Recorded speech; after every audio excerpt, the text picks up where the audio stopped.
Hello everyone, welcome back to my channel. இந்த vlogல நம்ம உடம்புக்கு ரொம்பவே தெம்பு தரக்கூடிய ஒரு ஹெல்த்தியான கருப்பு உளுந்தங்கஞ்சி தாங்க பார்க்க போகிறோம். இன்றைக்கி எல்லா லேடிஸுமே முக்கியமாக சொல்கிறது பார்த்திங்கன்னா பேக் பெயின், இடுப்பு வலி வருது. ஸோ இதுக்கு எல்லாமே பார்த்திங்கன்னா போன் ரொம்பவே வீக்காக இருக்குது. கால்சியம் நம்ம உடம்புல ரொம்பவே கம்மியாக இருக்குது. அதால் தான் பார்த்திங்கன்னா இந்த மாதிரி பெயின்லாம் லேடிஸ்க்கு அதிகமாகவே இருக்கும். ஸோ வாரத்தில் முடிஞ்ச அளவுக்கு ஒரு தடவை இல்லை 2 தடவை முடியும்னா நீங்கள் 2 தடவை எடுத்துக்கலாம். இல்லை அட்லீஸ்ட் ஒரு தடவையாவது இந்த மாதிரி கருப்பு உளுந்தங்கஞ்சி வச்சு குடிச்சிங்கன்னா ரொம்பவே நல்லது. ஸோ எனக்குமே பேக் பெயின் ப்ராப்ளம் இருக்கிறதால தான் இப்போ நான் கருப்பு உளுந்தங்கஞ்சி ரெடி பண்ண போகிறேன். இதை நம்ம எப்படி ஹெல்த்தியான முறையில் ரெடி பண்ணுறதுன்னு சொல்லிவிட்டு நான் சொல்கிறேன். நீங்கள் வீடியோ கடைசி வரைக்கும் பாருங்கள். இப்போது கருப்பு உளுந்து முழு உளுந்து இல்லைன்னா உடச்ச உளுந்து நீங்கள் எது வேணால் எடுத்துக்கலாம். கருப்பு உளுந்து தான் எடுக்கணும். எடுத்துகிட்டு நீங்கள் நல்லா வாஷ் பண்ணிவிட்டு அப்புறம் தண்ணி ஊற்றி ஊற வச்சுக்கோங்க. ஊற வச்சுட்டு அதே தண்ணியில் கூட நீங்கள் அரைச்சிக்கலாம். இப்போ நான் ஜஸ்ட்டு உளுந்தை தண்ணி மட்டும் ஊற்றி ஊற வச்சுட்டு நல்லா நைட் ஃபுல்லாக ஊறிடுச்சு.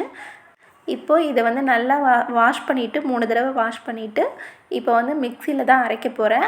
கிரைண்டரில் வேணும்னா கூட நீங்கள் கிரைண்டரில் அரைச்சிக்கலாம். மாவு நிறையா உங்களுக்கு பொங்கி வரும். ஸோ நான் பார்த்திங்கன்னா இன்றைக்கி எங்கள் 2 பேருக்கு மட்டும்தான். நான் அதால் பார்த்திங்கன்னா நான் மிக்சிலே அரைச்சிக்குவேன். பெரிய ஜாரில் அரைச்சிக்குவேன். இப்போது அரைக்கிறப்ப பார்த்திங்கன்னா உளுந்து எல்லாத்தையுமே போட்டுட்டு கொஞ்சமாக தண்ணி சேர்த்துட்டு கூடவே ஒரு 4-5 கல் உப்பையும் சேர்த்துக்கோங்க. இது கூடவே அரைக்கும் போது ஒரு 4-5 கல் உப்பு சேர்த்துக்கோங்க. சேர்த்துட்டு நல்லா உளுந்து எல்லாமே நல்லா அரைப்பட்டதுக்கப்புறம் அதுக்கப்புறமா கொஞ்சம் நிறையா தண்ணி ஊற்றி அரைச்சிக்கோங்க. ஸோ நம்ம கஞ்சி தான் காய்ச்ச போகிறோம். அதால் பார்த்திங்கன்னா நிறையாவே தண்ணி ஊற்றி அரைச்சிக்கலாம். ஒன்றும் பிரச்சனை இல்லை. இப்போது மாவு அரைக்கும் போதே அந்த மாவுக்கு தகுந்த அளவு கொஞ்சமாக கஞ்சிக்கு சேர்த்துக்கிட்டால் போதும். கொஞ்சமாக கல் உப்பு சேர்த்து மாவு அரைக்கும் போதே சேர்த்து அரைச்சிக்கோங்க. நான் மாவு அரைச்சதுக்கப்புறம் தான் கொஞ்சம் சேர்த்துருப்பேன். இந்த பாத்திரம் பார்த்திங்கன்னா கரெக்டாக இருந்துச்சு. இந்த பாத்திரம் ஃபுல்லாக நல்லா பொங்கி நம்ம காய்ச்ச பார்த்திங்கன்னா உளுந்து நல்லா பொங்கி பொங்கி வரும். ஸோ அதால் பெரிய பாத்திரமாக இருக்கிற மாதிரி பார்த்து நீங்கள் கஞ்சி காய்ச்சுங்க. இல்லைன்னா பொங்கி பொங்கி வந்துக்கிட்டே இருக்கும். ஸோ இந்த அளவுக்கு பார்த்திங்கன்னா கரெக்டாக இருக்கும் பாத்திரம். நான் எடுத்திருந்த அந்த 100 கிராம் அளவு உளுந்து பார்த்திங்கன்னா இந்த பாத்திரத்தில் காய்ச்சறதுக்கு நல்லா இருந்துச்சு, கரெக்டாக இருந்துச்சு. இப்போ பார்த்திங்கன்னா மாவு அந்த பாத்திரத்தில் அரைவாசி இருந்தது. ஸோ நான் பார்த்திங்கன்னா 3/4 வாசி அளவுக்கு தண்ணி நிறையா சேர்த்துக்கிட்டேன். ஏன்னா இது பச்சை மாவு இல்லையா, அவங்களுக்கு அந்த பச்சை ஸ்மெல்லு போகணும் கஞ்சி காய்ச்சும் போது. ஸோ தண்ணி நிறையா ஊற்றுனீங்கன்னா மட்டும்தான் அந்த பச்சை வாடை போகும். ஸோ நிறையா தண்ணி சேர்த்துக்கோங்க. கஞ்சி கொதிக்க கொதிக்க பார்த்திங்கன்னா உடனே அந்த உளுந்து திக்காகிட்டே வரும். ஸோ அதில் தண்ணி நிறையா சேர்த்துக்கணும். அந்த பாத்திரத்தில் 3/4 வாசி அளவுக்கு தண்ணி சேர்த்துருப்பேன். சேர்த்துட்டு இப்போ இது கூடவே நம்ம வெல்லமும் சேர்த்துருவோம். ஸோ சேர்க்கும் போது அந்த தண்ணி அந்த வெல்லம் எல்லாமே தண்ணி நிறையா சேர்த்துக்கினா தான் அந்த வெல்லம் எல்லாம் நல்லா கரைஞ்சி வரதுக்கு சரியாக இருக்கும். அதால் தான் தண்ணி நிறையா சேர்க்கணும்னு சொல்கிறது. நீங்கள் தண்ணியை இப்போ சேர்த்துட்டு இப்படி கரண்டியில் இப்படி விட்டு பார்த்திங்கன்னா அந்த கரெக்டாக அந்த ஃப்ளோ விழுவாது. பாதியிலே பார்த்திங்கன்னா இப்படி விழுந்துடும். கரண்டிலேருந்து பார்த்திங்கன்னா பாதியாக தண்ணி விழுந்துடும். கரெக்டாக உங்களுக்கு ஃபுல்லாக விழுவாது. ஸோ கரண்டிலேருந்து பாதியாகவே விழுந்துடும். இப்போ மாவு அரைச்சதுக்கப்புறம் பார்த்திங்கன்னா இந்தளவுக்கு கல் உப்பு கொஞ்சமாக தான் சேர்த்துருப்பேன். இந்த அளவுக்கு சேர்த்துக்கிட்டால் மட்டும் போதும். சேர்த்துட்டு இப்போ இதை நல்லா கலந்து விட்டுட்டு நம்ம அடுப்பில் வச்சுருவோம். இப்போது இந்த கஞ்சி காய்ச்சதுக்கு பார்த்திங்கன்னா அடுப்பை சிம்மிலேயே வச்சு காய்ச்சுங்க.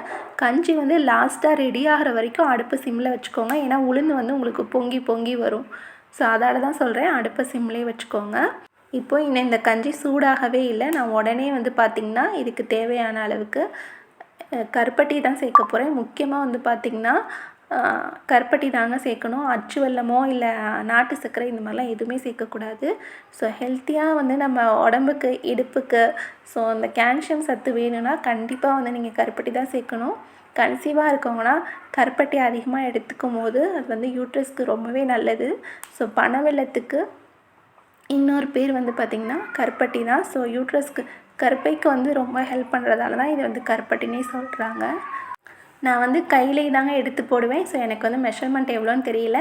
100 கிராம் உளுந்துக்கு பார்த்திங்கன்னா 100 கிராம் அளவுக்கு கருப்பட்டி சேர்த்துருப்பேன். எக்ஸ்ட்ராவே பத்தலைனா கூட நீங்கள் டேஸ்ட் பார்த்துட்டு கூட போட்டுக்கலாம்.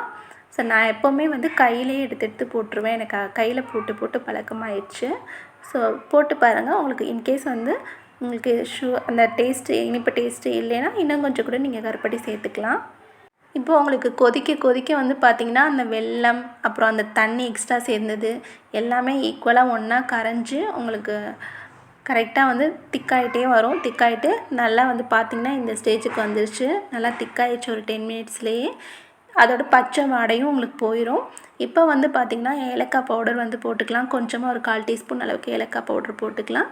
நான் வந்து இந்த அளவுக்கு கஞ்சிக்கு வந்து பார்த்திங்கன்னா ஒரு 7 ஏலக்காய் வந்துட்டு பிச்சு போட்டுக்கிட்டேன்.